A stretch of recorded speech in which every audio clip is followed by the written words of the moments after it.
don't know, a few sets. I don't know how else to say it, because when all the beautiful brachas came out of his mouth, as we know, Balak was not impressed. So he stopped Bilam, and then Balak led Bilam to a different spot, hoping that from this vantage point, something negative might come out of his mouth. And we're going to see that today. Obviously, nothing negative comes out. If anything, more positive. Okay, so what I'm going to do is I am going to mute everybody so that we don't have any background noise, mute all. And then, okay. And then we'll share the screen. And we're going to see. So we're going to see today the psukim, which are actually quite beautiful. All right. Let's see. Okay. Share screen and then we'll start. And what's, I don't know, to me it's always just, I don't know, personally I can't, I even though it happens so often, I still get so impressed that whatever we learn is so relates to the time. It's as if it's written for today, every time. It's absolutely incredible. It's really mind-boggling. But anyways, so today's set of brachos, which we'll see, last week we had a set of brachos, which mainly the thrust was to show, in a sense, almost Bilam was stating how special the Jews were, and therefore, of course, he can't curse them. So in a sense, almost explaining why he can't curse them. Today, he takes it a step further. Not only can't I curse them, but I have to bless them. Exactly. They're so beloved by God that the only thing that could come out of my mouth is blessings.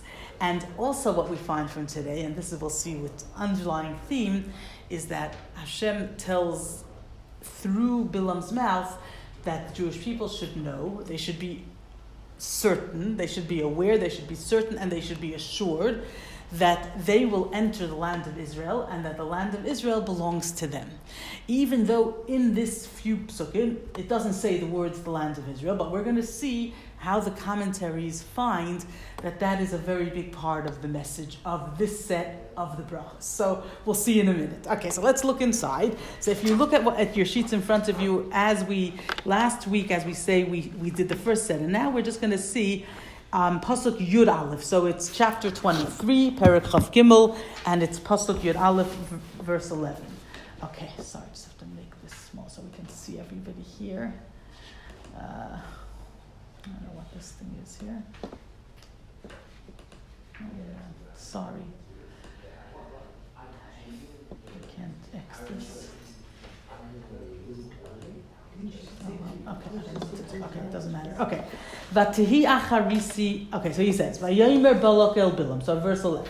So Balak says to Bilam, Me asisalik lakhayiv oivai. So now obviously Balak is very upset because only beautiful brachas came out. So he says, what have you done to me? To curse my enemy lekachticha, that's why I took you. Vihine beirachta barech. But what have you done? You have not only haven't you cursed them, but you blessed them. So he's very, very angry. Vayan, so what does Bilam answer? Vayan, so he answers, Vayomer, and he says, Halo yes asher yasem Hashem befi, oisei eshmer ledaber. Whatever Hashem puts into my mouth, that's what I must take heed to speak. And I told you about that. So it's not my fault. I don't have a choice. I have to speak what Hashem says. Okay? Vayomer elav Balak. So Balak says to him, Lecha na'iti el mokain acher. Come with me, and I'll take you to another spot. Asher tir'enu misham, that you'll see from there, efes katseu tireh, v'chuloi loy sireh. You're going to see an edge, like only a small part, but the entirety you will not see. In other words, perhaps Balak is thinking the reason why the blessings came out and not curses was because he saw the entire Jewish nation. Now I'm going to take him to where you can only see a small portion of them. And from that position, good morning, it's more possible that the blessings will come out. Okay, let's see if that's true. Okay, so he says like this, and then v'kavnai li misham, and then from there you can curse for me. Vayikacheyu state soifim, so it tells exactly where he took him.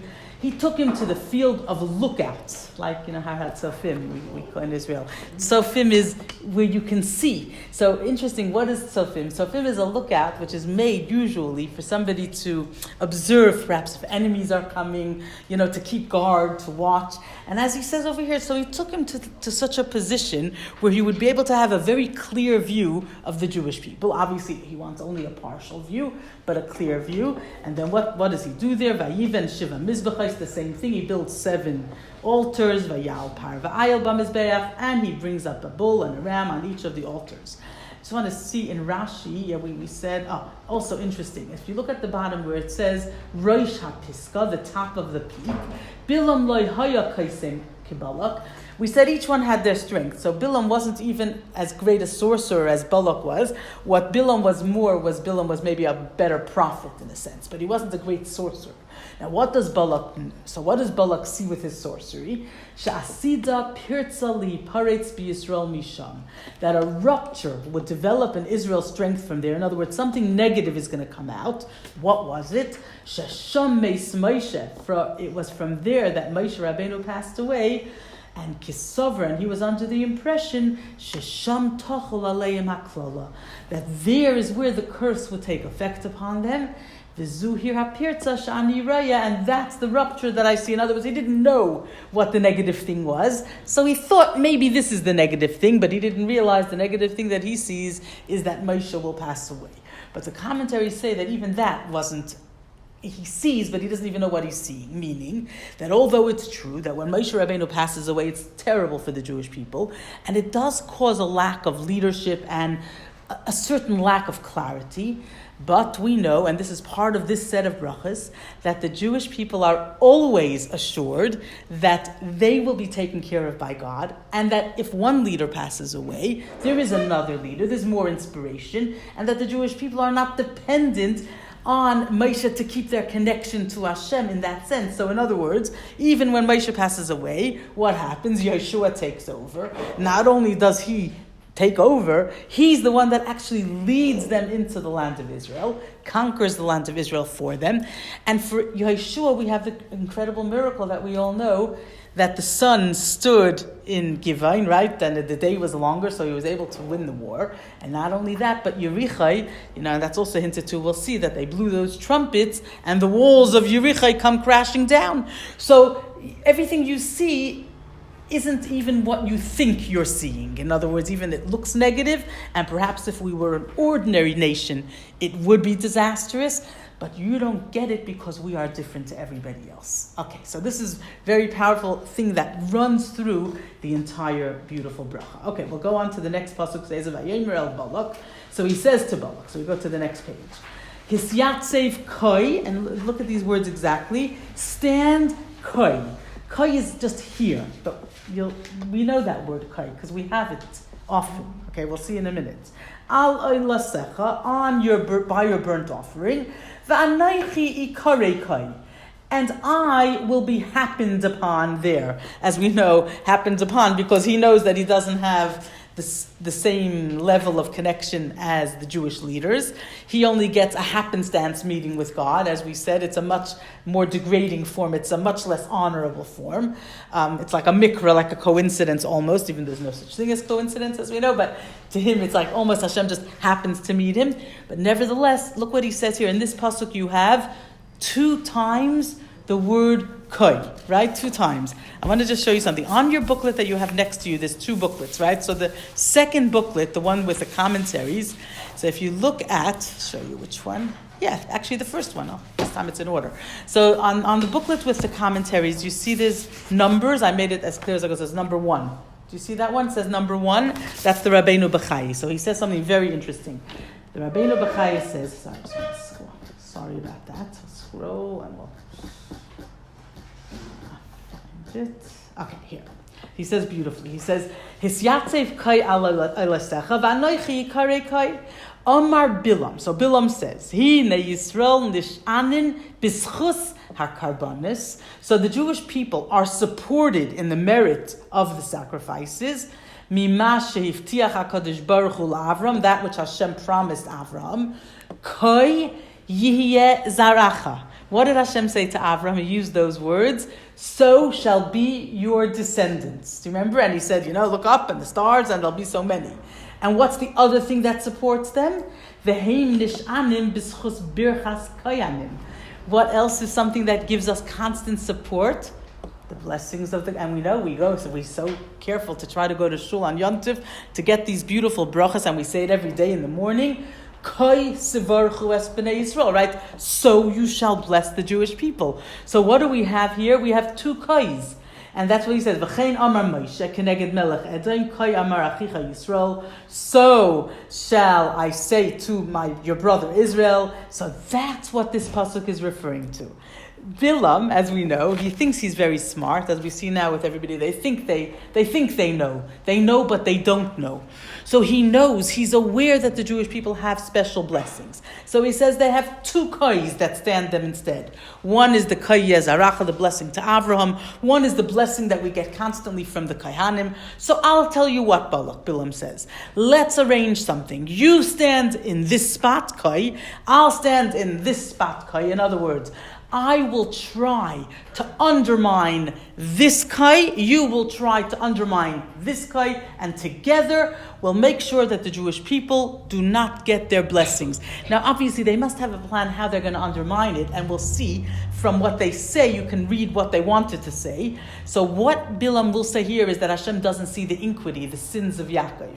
So obviously what they would like to try and do is to highlight all the mistakes that the Jewish people have done, and it's not so hard, unfortunately, from when they left Egypt till this point. We've done lots of things wrong, including the golden calf, and then there was all the small things, constant complaints about the mun, about the water, the constant.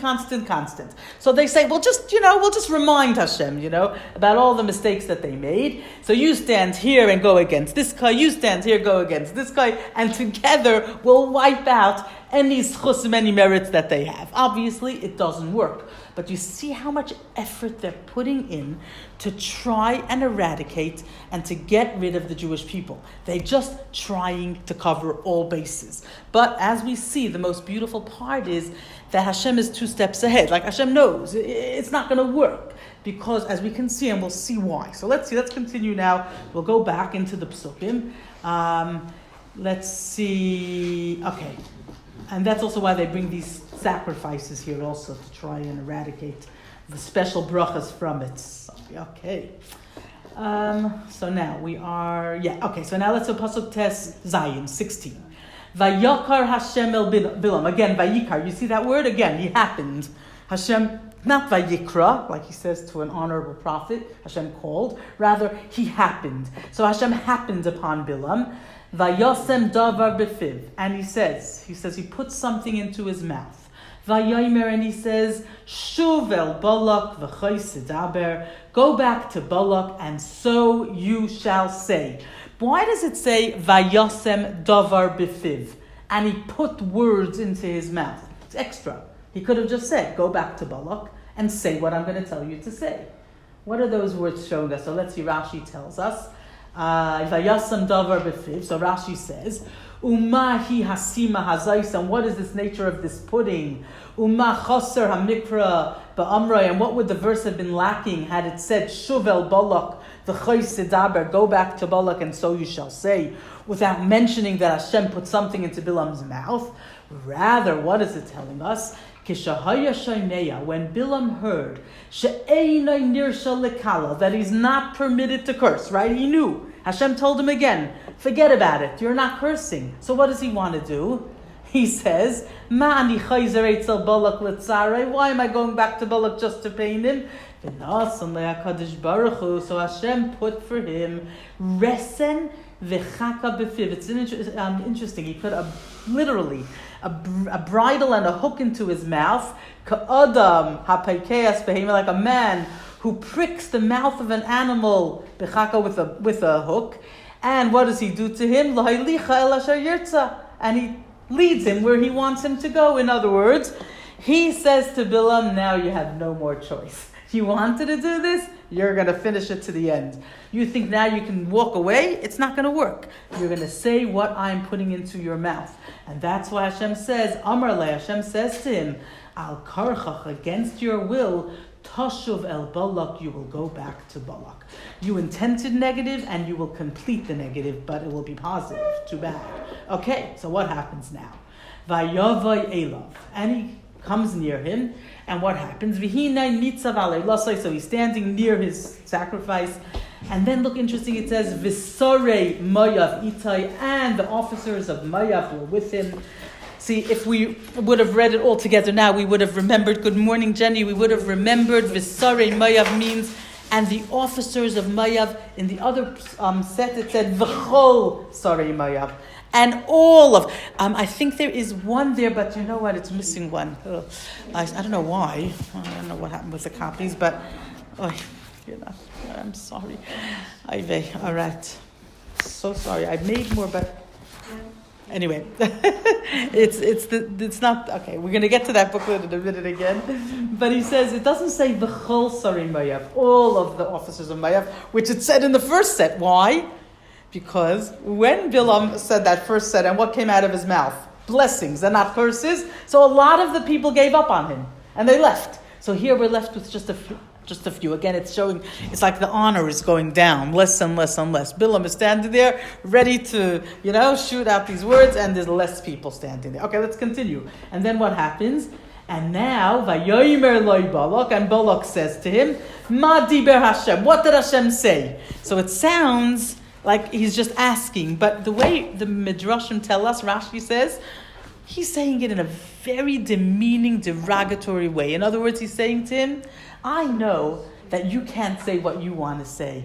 You can only say what God will tell you to say. In other words, you're not in control at all. You're just a nobody. And now you are just a conduit for Hashem's special bracha. But to us, that's special. But to them, that's like, oh, you're a nobody. And that's why he says it to him, oh, tell me, what's God going to tell you to say? Not what you want to say, because you can't say what you want to say. So you can see what's fascinating here also. I think we see it all the time. Balak and Bilam are officially allies, right? Officially, they've allied together against the Jewish people. But they can't stand each other, and they treat each other terribly. It doesn't make a difference. It's only when it works for them that they treat each other, in other words, they're exploiting each other. It's not that they're really on the same team. It's just a relationship born because of the hatred that they have for the Jewish people. And unfortunately, that's what we see all the time. Okay, let's see now. Let's come into the beautiful bracha. So in Pasuk 18, here it begins. Vayisa mishalai. And as he says, he declaimed. So he lifted his parable, as we mentioned last time. Same thing. So he lifts his voice, and out comes this magnificent parable. And what does he say? Vayomer. And he says, okay, so what does he say? Kum Balak, arise Balak, Ushma, and hear, Ha'azina adei b'nai Tzipar, give ear to me, the son of Tzipar. What will I say? In other words, you don't have a choice. You have to listen to these most incredible things that are going to come out of my mouth. The first thing he says is, Loi ish kel vayichazev. God is not a man that he should be deceitful. Okay? Uven adam vayisnecham. And he is not a human being that he should relent. Relent means he doesn't change his mind. He doesn't go back on what he said. Whatever he promises, that's what's going to happen. Hahu Amar, you're supposed to read it as a question. Hahu Amar, v'lo yaseh. Would he say and not do? V'diber v'lo yikimena. Or speak and not confirm, in other words, and not keep what he said. In other words, right away we can understand. Hashem, we know. Hashem already chose Avram, Yitzchak, Yaakov. He's already given them the Torah at Har Sinai. And it's amazing. He's promised them everything. You think that you can curse this blessed nation? You think that you're going to be able to prevent them from entering the land of Israel? It's not going to happen. Forget about it. He said it, it's happening. Whatever Hashem says, there's nothing that's going to prevent it from happening. So already we can see here how he's showing that that it's impossible to curse. But he's going to say even more how worthy they are of being blessed. I want to just see before we go further, Rashi, also you can see here how it starts off like get up and watch. He says, Mitzachek by. First Balak made fun of Bilam. He says, what's God going to let you say, right? And now Bilam doesn't take quietly, he answers back. he also makes fun of Balak. So what does he say? He mocks him and he says, stand on your feet. You're not permitted to sit when I am sent to you on a mission from Hashem. In other words, stand and listen to what's going to come out of my mouth, even though it's not what you want to come out of my mouth. It's all the things you don't want me to say is what I'm going to say. Too bad. Now, what is this loyish? So let's see what Rashi says beautifully in Rashi 19. So he says, Kfar nishba lahem, he has already sworn to the Jewish people, lahaviyam, as you can see, this is the underlying theme of this bracha, to bring them, ulahayrisham, and to bequeath them, in other words, that they will inherit, Eretz Shiva Amimim, the land of the 7 nations, which we know, the land of Canaan, the land of Eretz Yisrael. Va'ata savor, and you are under the impression, lahamisam, to put them to death. You think you can get rid of them in Bamidbar, in the wilderness? I already promised. There's nothing that you can do that will take this nation away. This nation is here permanently, eternally. Whatever you think is not happening because Hashem promised, and He's God, and He doesn't go back on His promise. So we can see already how that's the theme, the underlying theme, because as we said, this is what's bothering Balak. What's bothering Balak is 2 things. He's a little bit afraid for his own nation, but he's also more in the long term afraid that the Jewish people are going into the land of Israel. They will get strong, right? They will inherit and, they will take over the whole country. And then he's the neighboring country. And therefore, he has a lot to be afraid of, as we can see now. Even the neighboring countries, for some reason, seem to be, afraid or don't tolerate anything. So you can see that this is all happening here. And that's what right away Bilam says, forget about it. You have no legs to stand on. It's hopeless. I just want to see if there was any of the mefarshim on that pasuk. Look again at your other sheets. I want to just show you how the Rabbeinu B'chai says on number 2. Hahu Amar v'lo yaseh, right? Is as he says, does he say and he doesn't do? So he says, Imhu chayzer la'kadosh baruch hu. Okay, so if it's referring to God, which is how we're reading it, that it's referring to God, that whatever God says He does, then obviously we have to read it as a question. Does He say and not do? But it's interesting. But if you're talking about a person, he says, if you say that he does and he doesn't do, just read it as a statement, then obviously we're referring to a person who sometimes can say something and he can't fulfill it. Right? Why?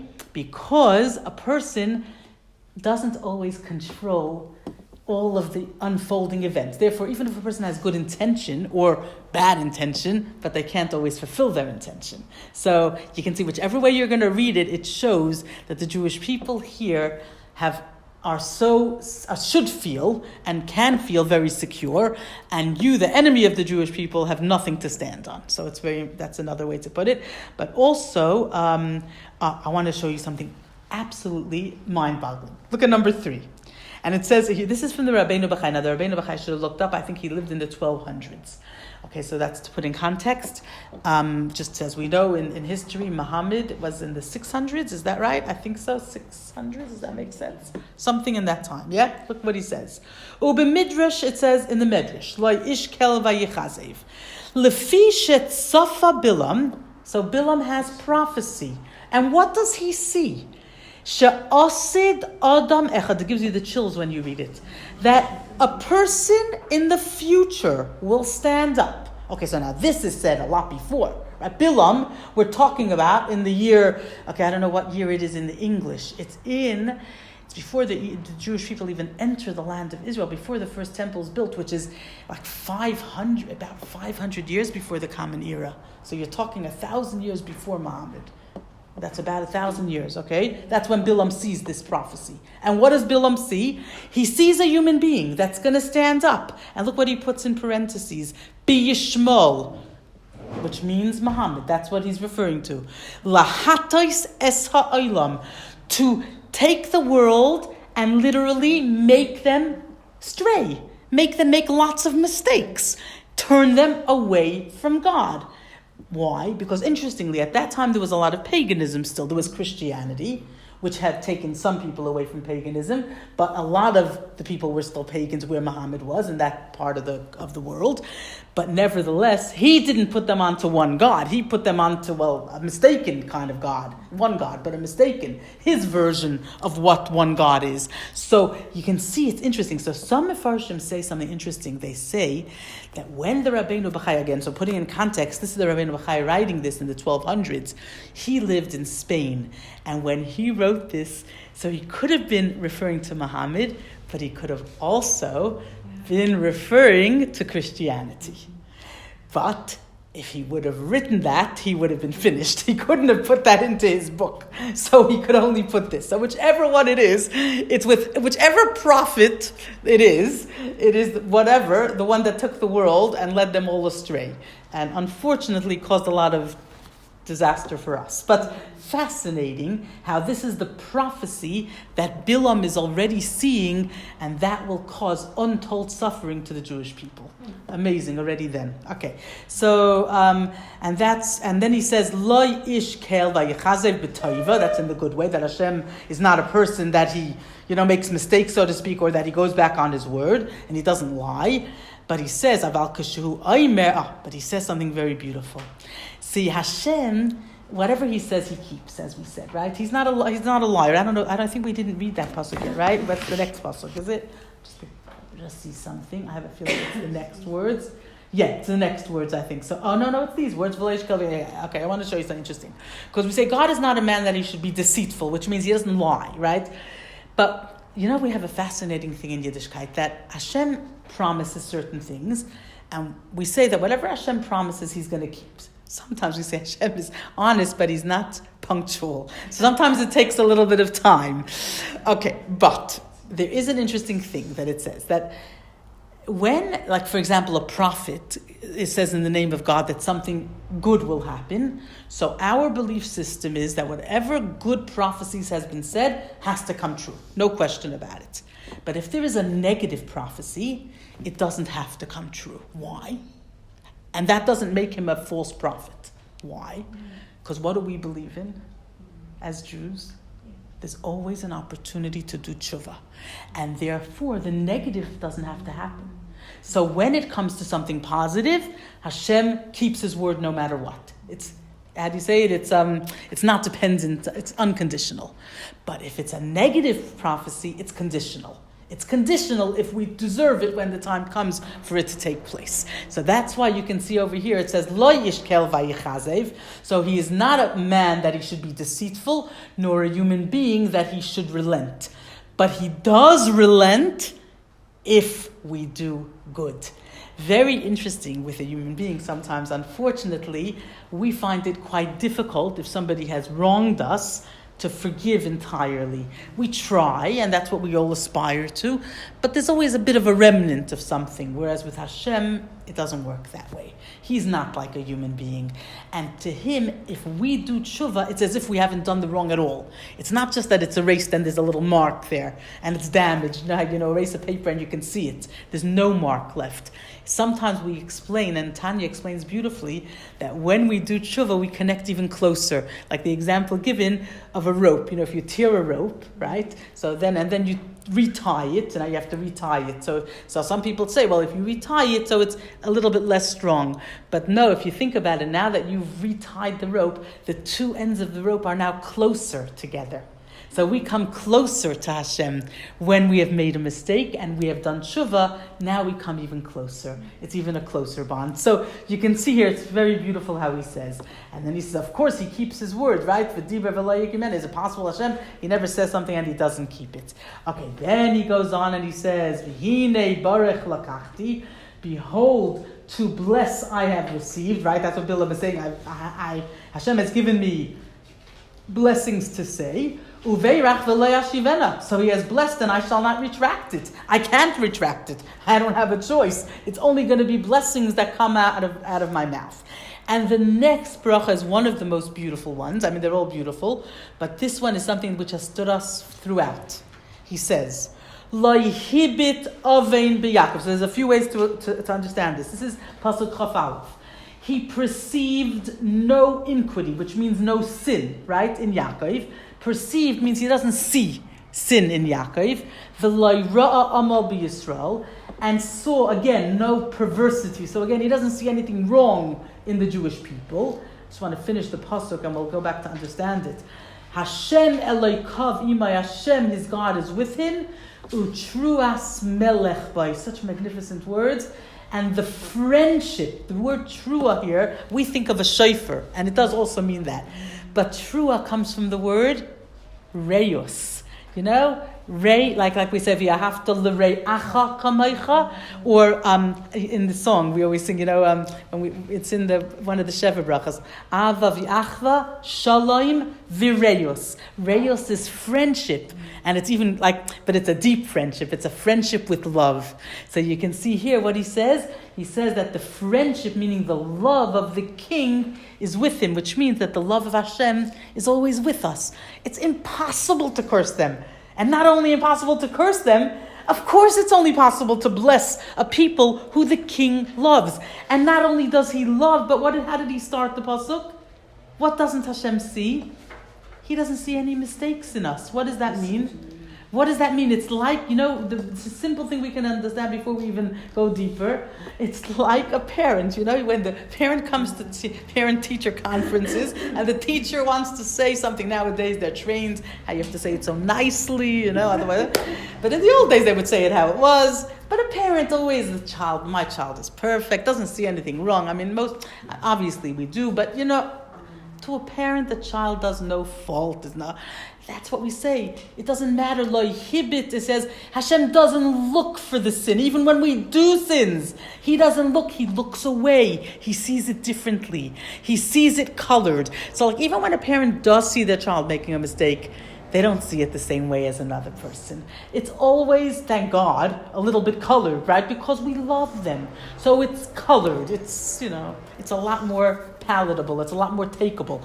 It's like rose glasses. That's right, Rona. That's the way to put it. It's exactly right. You know what it's explained? It's like what we see in ourselves. And that's really what we're meant to be looking at others. It says, v'yahavta l'rei'acha kamecha, right? See, love another like you love yourself. So it's a very beautiful explanation. We know we have faults, and we will sit there and we will tell you all our faults. Some people will. Most people get to, we're not, in delusion land. We know. But the funny thing is that we live with our faults. I mean, hopefully, if we're healthy. And we take them. Why? Because a person loves themselves. So we know our faults, but we look at ourselves with rose-colored glasses, as we say. And it becomes much easier. It's just sort of colored a bit. It's I don't know, it's like, it softens the edges. That's how we're meant to look at another. Even when we see their faults. Because sometimes people have faults. Everybody has faults. We're humans.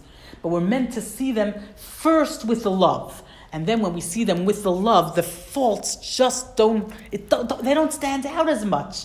They don't kill you. They don't hurt you. You look at them differently. Instead, like the way you look at yourself. You look at the faults like, all right, nebach, whatever. What could they do? They didn't have a choice. You justify it. You find ways. It's just not the same edges. And here we can see beautifully, Hashem says, Bilam says, what kind of people are these? These are people that he doesn't even see sin in them when they've done sin. He doesn't see it. He doesn't see their mistakes.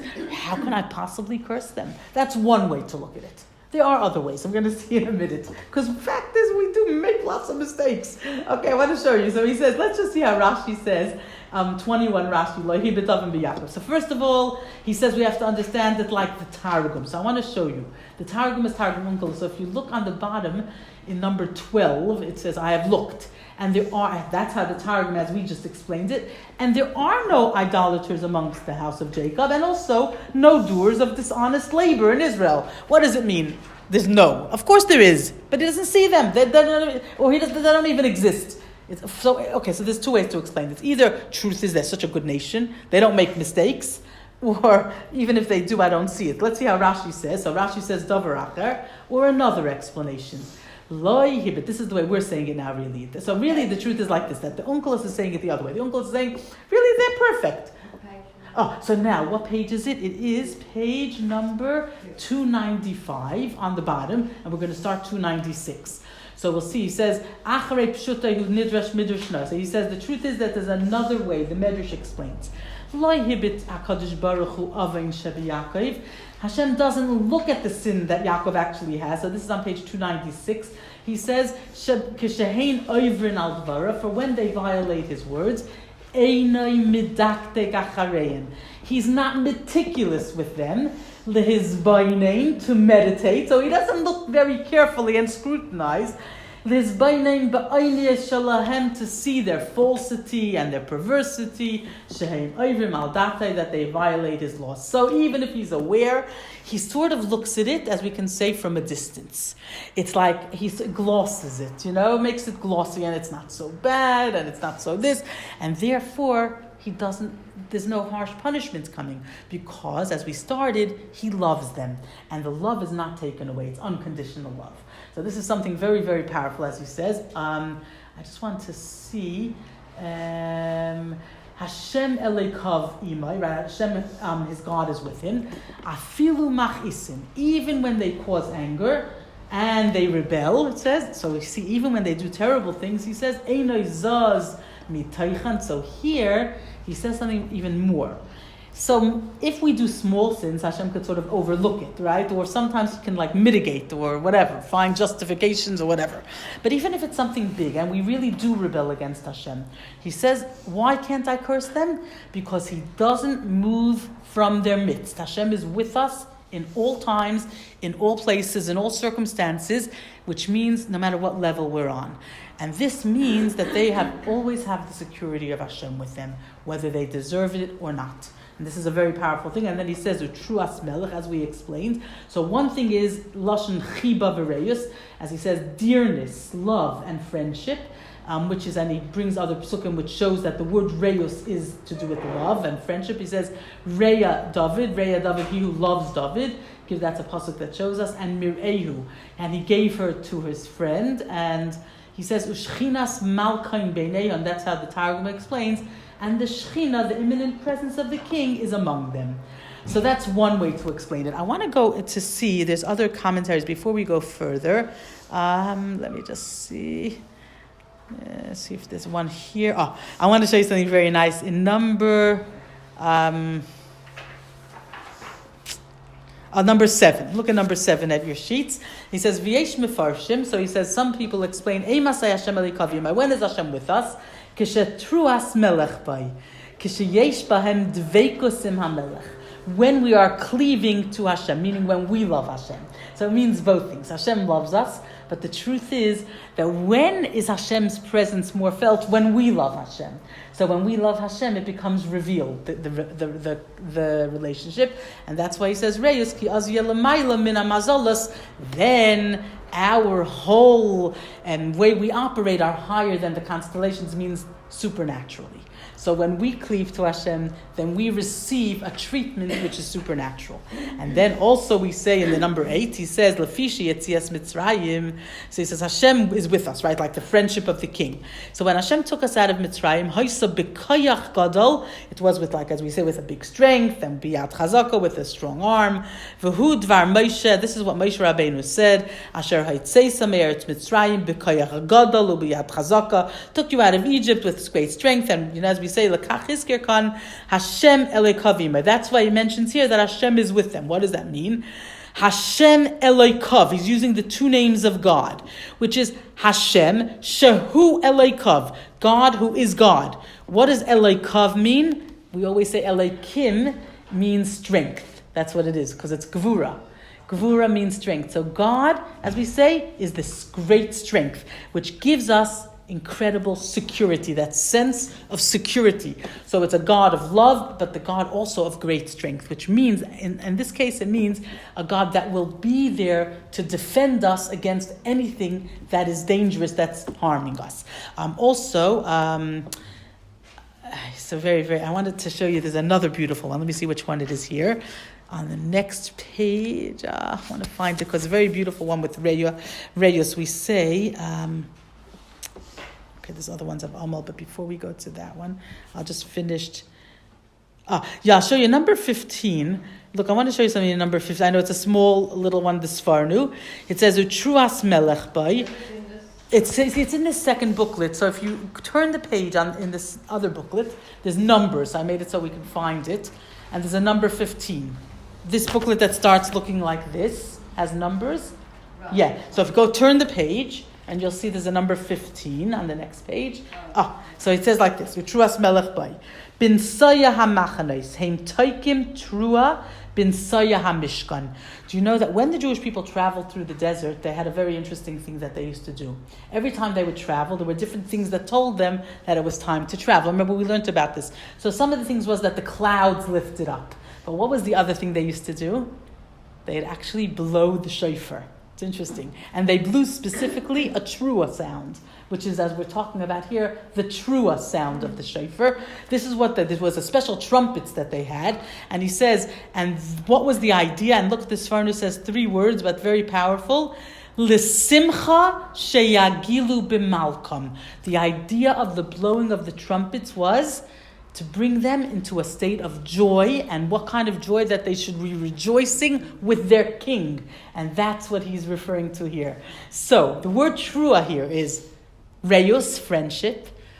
Also, re'acha, as we said, also more than friendship, it also has to do with love, chiba, and it also has to do with simcha, joy. So we have all 3 things. And why are we filled with joy? Because we are in the presence of the King. It says, Oiz v'chedva b'mkaimai. When you are in the presence of Hashem, you have strength and joy. And this is something that goes together, very powerful thing. That's what a Jew can always be in the state of. Why? How does it lead us to joy? You would think it would lead us to trepidation. It does lead us to trepidation also. But what's the joy? The joy is from the security. Because we all know that when a person feels the only way a person can feel joyous is when they're secure. When a person is in a state of fear and anxiety, forget it. There's no joy. It brings fear. As we know, that's what anxiety brings fear. Whereas security brings love and joy. And that's what we're saying over here. Truas melech bai. This is a nation that literally travels, which means also figuratively travels through their journey of life, knowing that Hashem is with them unconditionally, and therefore they can be in a state of joy. So this is a very powerful thing that Bilam is showing us also. It's interesting because the brachas of Bilam are both saying things that are there, right? But they're revealing it to us. They're making us aware of something that we have intrinsically. So that's the idea also. Very, very powerful thing. I just want to see if there was anything else. Okay, let me just see from here. Okay, I want to show you something else before we go further, because we mentioned before, go to number 9. Let's keep the same page. Let's go down here. There's so many beautiful ones. We'll see next week on more, but I just want to show you a few nice insights before we go further. So number 9. Hahu Amar, we said, does he say and not do? So he says, interesting thing, he says, Pshat HaKosav Chayzer, I think we might have read that one already, right? Okay. Sorry, let me just see. Yeah, number 10. Lo hibit afen. Let's see the Even Ezra. What does it mean he doesn't look at the iniquity, at the sins? He says, Lefi dati, according to my opinion, it's number 10. Ki mizais hamila lamad balak, l'shlayach nishei mayav b'machane Yisrael. This is not such a good thing. Out of this whole bracha, okay, and this also happens now. From the most positive, if you're an enemy and you want to find something bad, you can find something bad. Okay, remember who's listening to all of this besides the Jewish people? Balak. And Balak hates the Jews, right? All he wants is to get rid of them. When he hears these words, that Hashem doesn't see iniquity in Yaakov, so as we said, there's 2 ways to explain it. The uncle has said simply that they don't have any sin, right? And if they don't have sin, Hashem loves them, and therefore they can't be cursed. So what does Balak think? Balak says, okay, I have a good idea. So the only way to get them is to cause them to sin. That's what he says. And that's where he hatches the plan that he does go through with afterwards. We know, we didn't learn it yet, but the story that he sends out those girls and he causes them to sin. And where does he get the idea? From these words. Because he says, okay, so if they don't sin, Hashem doesn't see them sin, right? But I'll cause them to sin. And I'll cause them to sin so badly that it will be so confronting that Hashem won't be able to look away. So it's actually a negative thing. That's what Even Ezra says. That's where he learned it from. But I just want to show you on number 11 is a famous one. Dalaturim says, Lo hibit avain b'Yaakov.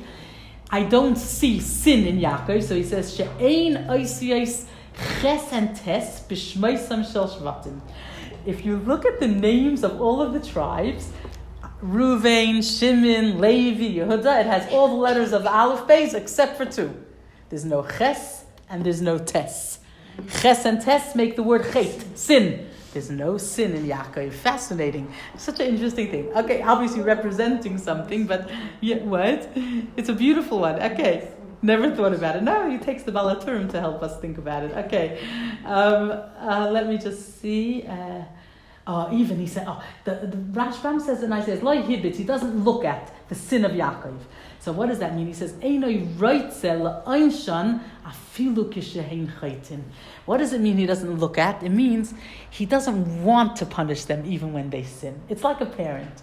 When you love somebody and all you're doing is waiting for the child to do better because you don't want to punish them. So you don't see it, meaning of course you see it, but you don't want to see it. You're hoping it's going to go away. Exactly. You see it, but you're hoping it's going to disappear. And this is how Hashem looks at us constantly. Now let's see how the Ramban says, and we'll finish with this. The Ramban says, we'll read just some of it. Beautiful, beautiful words. And this is actually going to tie in. Next week we'll see more of this. He says, I'm just going to, did I make a bracket? Yes. He said there's a little bracket on the first column. It's number 12. The first column on the bottom says, Yoyemer hine beirach lakachti. And beirach, as we said, Hashem says, I have given them bracha and I won't take it away. He says, why? Why won't I take away the bracha? And that's what the next pasuk said as we read. Ki lo hibit adam b'Yaakov, because I don't see sin in Yaakov. V'lo ra ish b'Yisrael. He says, Ki lo hibit adam b'Yaakov. I don't see man, and I don't see man amongst the Jewish people. In other words, I don't see anybody avain v'davar kazav that does any sins and that's deceitful. What does that mean? That does things that are deceitful. What does he mean? So he says a specific type of sin. What type of sin? He says, Ein bitchainam sheker. Now he translates it differently. Ein loy hibit aven b'Yaakov means that I see that the Jewish people, the way they relate to me is in a way where they are constantly secure with my relationship, which means that not only don't I see iniquity in them, but they don't see iniquity in me. Which is a little hard for us sometimes, because sometimes we do have questions, we have lots of questions, but we know that deep down a Jew always has bitachon. We have to reveal it, right? So he says the Jewish people, no matter what they go through, they always trust me. So they'll go through many negative things, and we can see the fact is we're still here. Right, after all, that already proves the fact that we're still here and we still identify, we still try, we still keep up our relationship, right? So what does that mean? He says, Ein b'tchainam sheker, their trust is not false. Ve'ein teichalasam nichsav, and their hope is not, not deceitful, it's not a lie, it's true. Aval kol b'rchaisehem u'b'tchainam Yiskaimu la'olam. All of the brachas and all of the trust that they have, in other words, that they're hoping for, will actually last forever. So it goes both ways. In other words, they constantly trust, and they're good. It is good that they trust because it will happen. Hashem will fulfill what He promises. But we'll see later. We'll develop it more next week. There's also a part of this bracha which shows that the Jewish people also remain loyal. We see Hashem remains loyal to us no matter what. And we also remain loyal to Hashem no matter what. And this is that's why we call it a friendship. You see, that's how a friendship is. What's a true friend? A true friend puts up with you when you're not in a good mood. Even you say something not nice one day, they don't say, okay, forget it, I'm not talking to you ever again. They know that something's wrong. And this is what we're saying over here, that this is the relationship. It goes both ways. So Hashem looks at us, we fail, make mistakes, whatever, and He still will give all the brachas, and He still loves us, and we do the same. We don't understand, we go through difficulties, but as we say, we still retain the trust and the hope and the belief in the strongest way that whatever will happen, it will be good. It's going to happen. Hashem's promise will come through.